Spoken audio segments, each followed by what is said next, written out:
10 காவல் அதிகாரிகளை பணியிட மாற்றம் செய்து தமிழக அரசு உத்தரவு பிறப்பித்திருக்கிறது.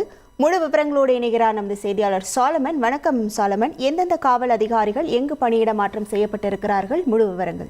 தமிழக காவல்துறையில மொத்தம் 10 காவல்துறை அதிகாரிகளை பணியிட மாற்றம் செய்து தமிழக அரசு ஒரு உத்தரவு ஒன்றை பிறப்பித்துள்ளது.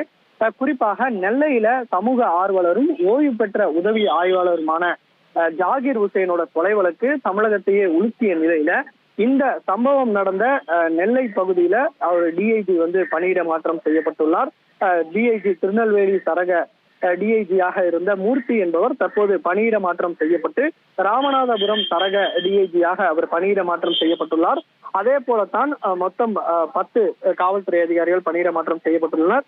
சக்திவேல் என்பவர் தற்போது சென்னை நுண்ணறிவு பிரிவோட 1 துணை ஆணையராக பணியிட மாற்றம் செய்யப்பட்டுள்ளார். இந்த இடமானது பல நாட்களாக காலியாக இருந்த நிலையில தற்போது இந்த பதவிக்கு சக்திவேல் நியமனம் செய்யப்பட்டுள்ளார். அதே போல பாஸ்கரன் என்பவர் வண்ணாரப்பேட்டை துணை ஆணையராக பணியிட மாற்றம் செய்யப்பட்டுள்ளார்.